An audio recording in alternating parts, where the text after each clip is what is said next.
Hi, I'm Andrew McDonald. I'm here with Craig Zinkievich, who is executive producer of Star Trek Online. It's an upcoming MMO from Cryptic Studios, and I'm going to ask him a couple questions about it. So, Craig, how long have you guys started working on this? How long have you been working on it? We got the license for Star Trek about a year ago now, so it's been in development for a little over a year. So that means we're not going to see it anytime soon, probably. Surprisingly enough, you're going to see it a lot sooner than you think.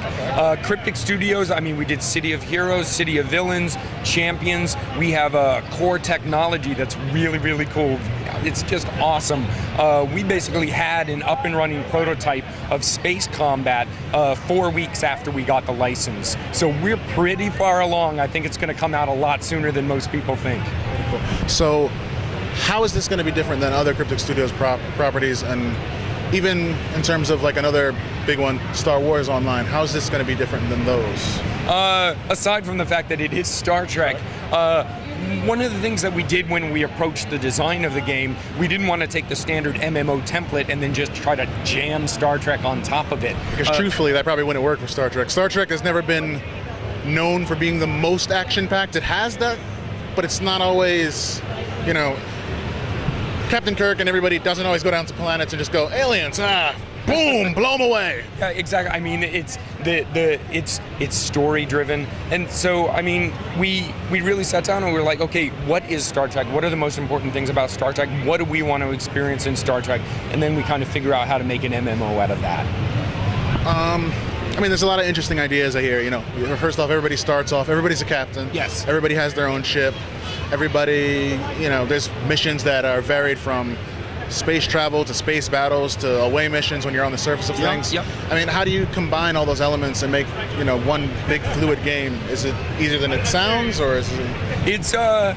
It's challenging. It's definitely challenging to put together a game of this size. But what you do is you put stuff in, you take your best shot, and then you iterate on it.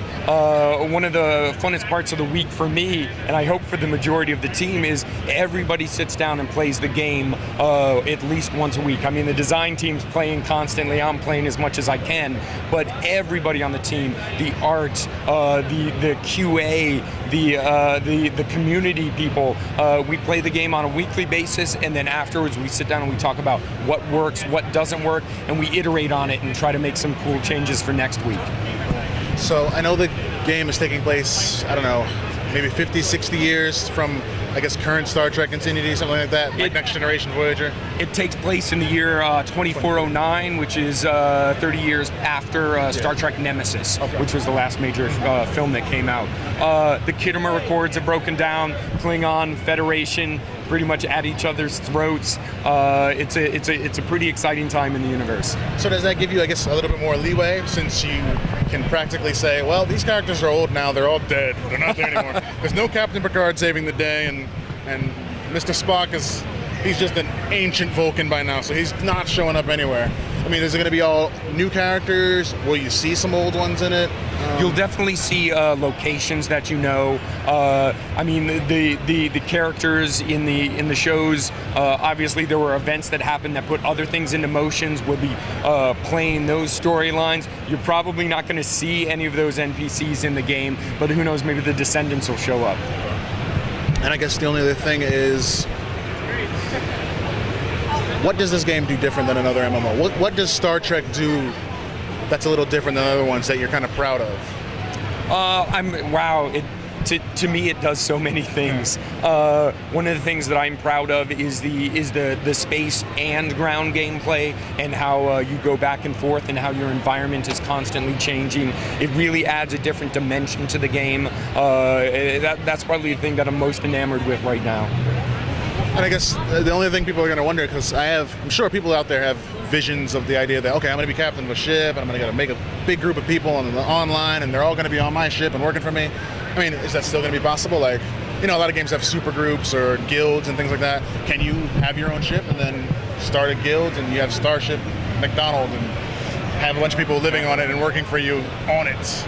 There are definitely fleets in the game, which are our guilds.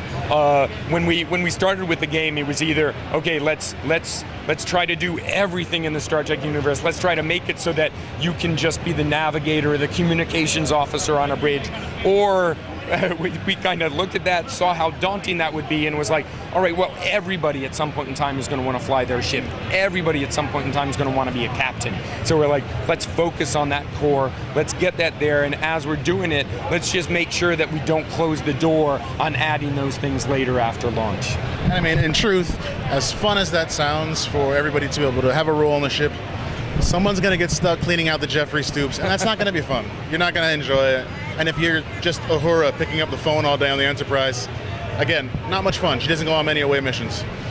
So, sooner than we think. Yep, sooner than you think. Are we going to be hearing beta announcements very soon, or seeing by the end of the year, Star Trek Online coming out December, let's go play. We're going to be announcing things soon. Sounds good. Mac? PC and console. We haven't announced which consoles yet, and Mac maybe after launch. Okay. All right. Well, thank you for talking to us. Thank you.